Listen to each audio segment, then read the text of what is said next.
आज हम राजनीति के विषय में कक्षा 9वीं का ये पैराग्राफ देखेंगे जिसमें लिखा है कानून का सम्मान। ठीक है। लोकतंत्र में हम ऐसी संस्थाओं पर निर्भर रहते हैं जो संविधान या निर्धारित कानून के अनुसार कार्य करती है।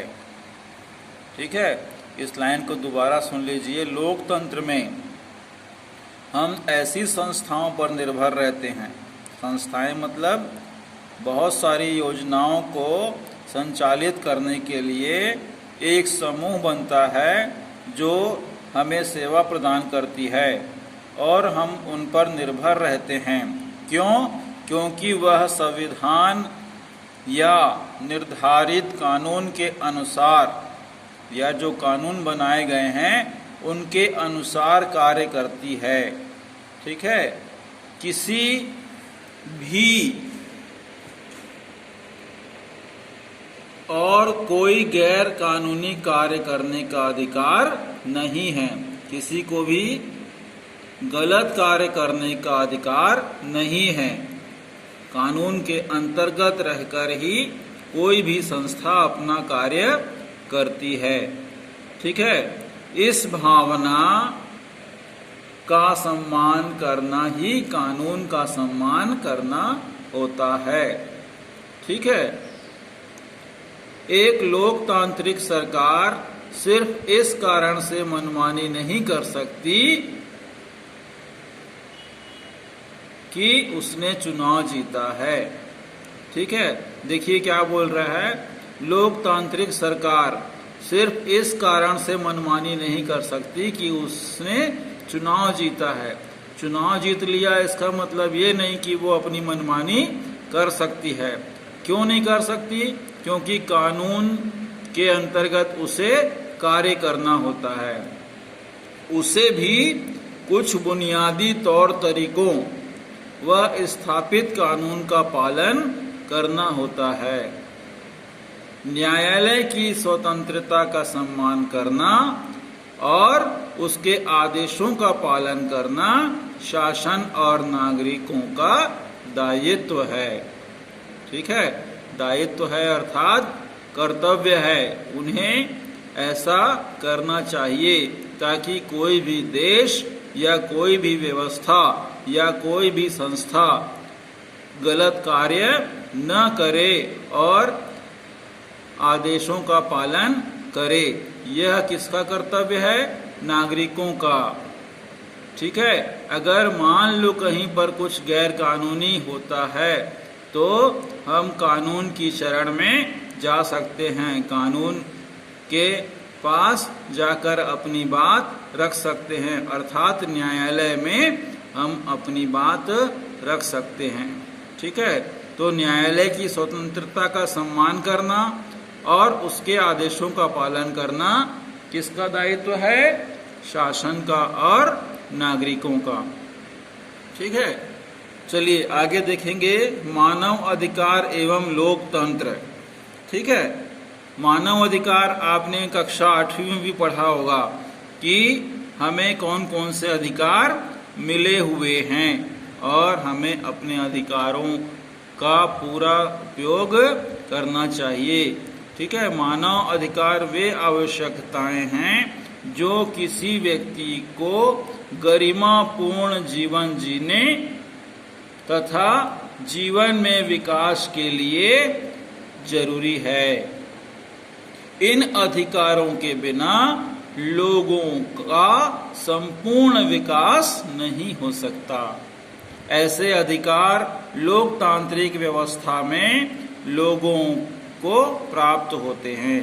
दूसरे अर्थों में यदि लोगों के अपने विचारों को व्यक्त करने, विभिन्न विषयों पर बहस करने, बातचीत करने, संगठन बनाने और अन्य मानव अधिकारों द्वारा ही लोकतंत्र को अधिक से अधिक मजबूत बनाया जा सकता है। ठीक है। तो मानव अधिकार हमें जो कानून के द्वारा प्राप्त हुए हैं उनका हम हमेशा संपूर्ण रूप से उपयोग करेंगे, तभी हमारा संपूर्ण विकास हो सकता है, अथवा हमारा विकास रुक जाएगा।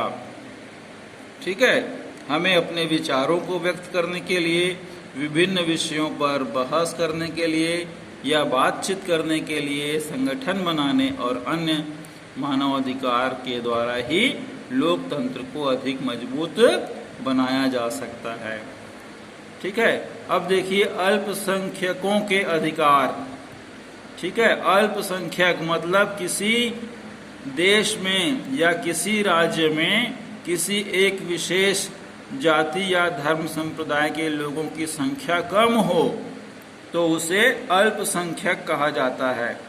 ठीक है, उनके भी कुछ अधिकार कानून के द्वारा दिए गए हैं। ठीक, अधिकांश देशों में जाति, धर्म संप्रदाय, भाषा, रंग, क्षेत्र, लिंग या राजनीतिक विचार के आधार पर कुछ लोगों की जनसंख्या कम होती है, इसलिए उन्हें अल्पसंख्यक कहा जाता है। अधिकतर देशों में बहुसंख्यकों का शासन होता है, परंतु लोकतंत्र के अर्थ में एकरूपता नहीं है। लोकतंत्र समाज में तरह तरह की विविधताओं को स्वीकार करता है, इसलिए अल्पसंख्यकों के मत या राय का सम्मान करना लोकतांत्रिक मूल्यों का हिस्सा है। अतः लोकतंत्र में अल्पसंख्यकों को संविधान के द्वारा कई अधिकार दिए जाते हैं। ठीक है, कहने का तात्पर्य यह है कि सभी को समान रूप से अधिकार मिल सके, सभी अपने अधिकारों का उपयोग करके अपने विकास कर सकें, अपनी आजीविका चला सकें, उन्हें आगे बढ़ने का पूरा अवसर मिल सके। इसलिए इस प्रकार से अल्पसंख्यकों को भी कुछ अधिकार दिए गए हैं, ताकि वे भी अपने मतों के द्वारा, अपनी राय के द्वारा शासन को अपनी बात कह सकें, बता सकें। ठीक है, तो आज के लिए इतना ही काफ़ी है। बार बार सुनेंगे तो और अच्छे से याद हो जाएगा कि इन पैराग्राफ में क्या बताया जा रहा है। ठीक है, तो कल हम अगला पैराग्राफ देखेंगे। वह पैराग्राफ किस बात का है? लोकतंत्र और समावेशीकरण, उसके बारे में हम आपको कल थोड़ा सा बताने का प्रयास करेंगे।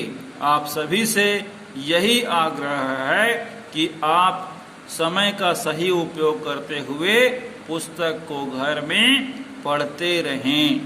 पुस्तक पढ़ना बहुत ज़रूरी है, तभी आप आने वाले एग्ज़ाम में अपने विचार विषय के आधार पर लिख सकते हैं, पेपर बना सकते हैं। ठीक है, तो आप अपना ध्यान रखेंगे। इन्हीं आशाओं के साथ आप सभी का बहुत बहुत धन्यवाद।